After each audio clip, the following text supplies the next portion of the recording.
Shalom Aleichem Rabbi said we're back with Hachzik. I do apologize. Last week, Thursday, Friday, we were supposed to do Mishnah Ches and Tes. So today we'll do Tes and Yud. Okay, just to be to not fall behind in the schedule. The Mishnah says Shimon ben Shedach Omer having marbe lachkar se'edim veheve zor b'dvarecho shema mitoichem yilmedu l'shaker. Be marbe. Okay, ask a lot of questions.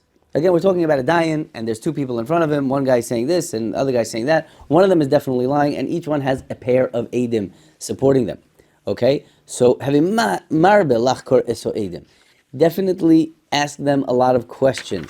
Says the Rabbeinu Yona, why is that so? Lasis ben drisha v'chakira harbe pa'amim ubezet tegala hasoid. Then, by asking and asking and asking, you will be eventually being gala the soid. The soid, meaning the secret, the guy is lying, right? Most of the times, not most of the times, with a lot of things, lo yechdal pasha, the pesha won't be saved.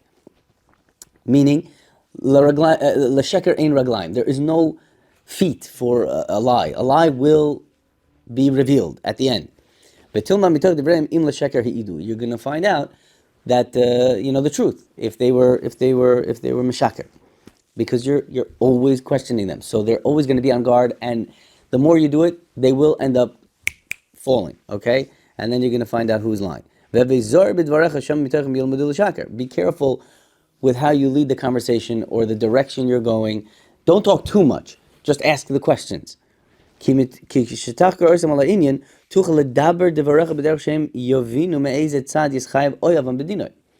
They will figure out how their side will win, okay? Okay,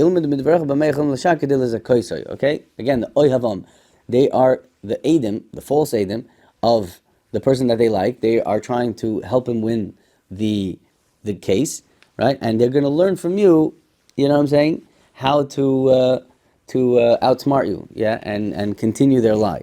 So be very careful and don't allow that to happen. Be careful with how you ask the questions and how you lead the conversation. Okay, so that's that. This is very, even though this is Negeya Dayanim and cases and stuff like that, I find it to be very relevant when we ask a shaila. When we ask a shaila, a Rav, at least that's my experience with a Rav, is that there's stages in let's say Das Torah and stuff like that. You can't just go over to a gadol, right, and ask him a question and expect, and he'll give you an answer in 30 seconds or less, and that will be your Das Torah. Before you actually go to the ultimate Das Torah, the Gdolei Hador, you must go through a sifting process. That's why there are, you have a Rebbe who's like maybe 10 years older than you, and then 20 years older than you, and then you go to the Gdolei Hador, because you have to go through this stage over here to know where is the sheker in your words, because we're not really, the question, 90% of the times I ever had a question and I had to ask it to my Rebbe, after discussing it for an hour or something like that, I came out that like, wow, my question is totally different than what it was when I thought I asked it originally. We have to be machker, choker the edim, to find out what is sheker and what is not. And then the question, the real question, could be brought to the gadol, and then you'll have clarity, you'll have das Torah. Many people complain. They say, "Oh, I went to Das Torah and my life has been miserable ever since," because like they weren't choker the edim. Where is your question really? You really have to go in stages. That's why a person has multiple rebbeim. I heard of odd ones. My Rebbe said, Rabbi Brazil always used to say that it goes in stages. You have a question. You have a life question. You have to talk to your let's say Rebbe about it first, and then go to your mashgiach, and then go to your Rosh Yeshiva, and then each one of these people has a connection above them. And like he told us once, he's like, you'll come to me, we'll speak for like an hour, we'll try to figure out exactly what is it that is involved in your question. And then I know, let's say Reb Nachum Eisenstein, and Reb Nachum Eisenstein, in those days, he used to have 5 minutes, and I'll present the shiloh to him in 5 minutes, right?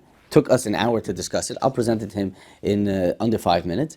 And Reb Nachum Eisenstein every day, had a 5 minutes or maybe 2-3 minutes with Rabbi Yashiv Zechron Lebracha, and he'll present the shaila to him, and that's how we'll have the ultimate das Torah.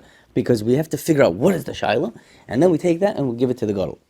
But it has to go through a sifting session, because we don't know really what we are asking. There is sheker involved over there.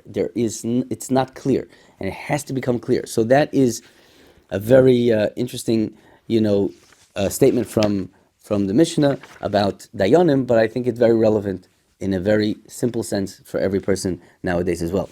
Shmaya v'Aftalion, Mishnah Yud, Kiblu Mehem. Shmaya Oimer, Ehoy v'Samalacha, Usnois Harabonus, the Srora, positions of power. Ve'altis vadal Rishus, don't become known to the Rishus, which all the English translations translate it as government, as political places, political jobs, whatever the case, whatever that is. Become a political figure type of thing. Says the Rabbeinu Yona, Shmaya v'Aftalion, Kiblu mehem meyudim ben tabay mishim ben shetach. Shmaya oimer ehoy v'samalacha shelo yizbatel adam melacha. A person should never become batal mimelacha. Ki abatolam evia lidei shimum, it brings lidei shimum, and the Gemara over there says all the bad things that come from shimum. V'hi midas ha'otel. This be'etzem is the midah of the otel. Shenemar tavas otel temisenu ki meyanu yodov lasos, because he's not gonna. The Rabbeinu Yona explains. If a person sits and he's an atel and he teaches his body to be an atel, and they're not going to do work. When he wants to do a certain job, his hands are going to be like, excuse me, you know what I'm saying? Like, we're chilling all day. Now you want me to work? No, not going to happen. The Evarim are tachas the realm of hergel, and if you margil yourself to be lazy and not to do anything, they will not work. Right? Mechorev, in the winter, the otel doesn't work. And then in the time to harvest, he's like, well, where's the food? Right? But that doesn't work like that. You can't eat unless you work. He thinks that with being in menucha, he's going to have menucha, and that's not true. When you are just chilling out all the time, you're just going to have to work harder. He's gonna rest in the winter when it's time to work. And there's nothing because he didn't work for it. And he's going to die in hunger. And he works his field. A person will not reach menucha unless he works first. That's, yeah. You work, and then you have Shabbos, you have menucha. He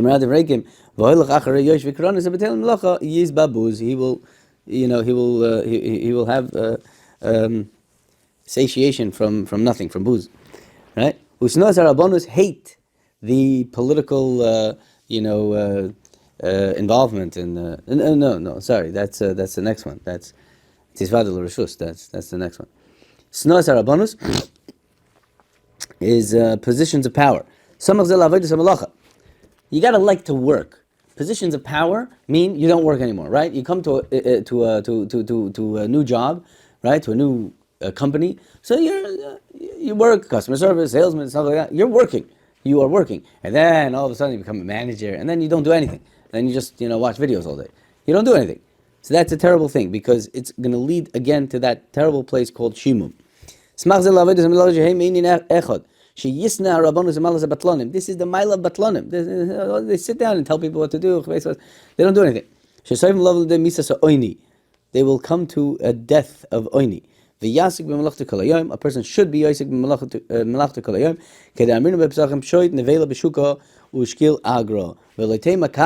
Don't say you're a kohen. I'm a chashuv person.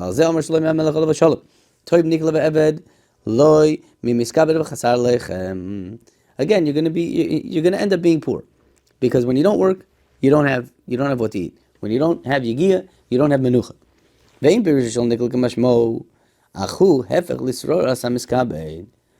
So you gotta work. and hate the Rabbonos. So that's So that's Rabbonos. Okay. V'al tizvad rishus ki avodas rishus he kosher ad ma'od. Okay, so really there's three mahalchim over here. There's Rashi, the Rambam, and the Rabbeinu Yona, and they all complement each other. They're all in stages. They are all in stages. Al tizvad rishus, because there's terrible things that come out of this rishus. The Rabbeinu Yona says that the main problem is that at the end of the day, this society, the political society, is a very dangerous society, and at the end of the day, you will be meshubed more to the political standpoint and political society more than the Kabbalah's Ol Malchus Shemayim. Ve'al tizvad lo rishus ki avodas rishus ikasha ad moed ve'al kopanim kemin shemekabel ol of oil basar b'dam soifel lifrik oil Malchus Shemayim ulevad el mitzvos ki hu mispached min rishus. You're afraid of the government. U'melachta meruba, and they give you a lot of work, and you have to always be on you know, if to know what's going on every single day. There's new things. You know, look at the news. Rahman al-Tzan, it's terrible.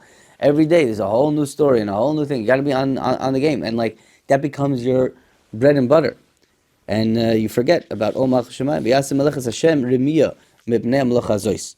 V'oichel asoif yeridenu minichasav. If they find that they have no need in you, meaning the relationship a person has with the government is purely for the government purposes. If they don't see any need in you, they throw you out. Like you're just not important anymore. They only doing it for their own benefit, their own agendas.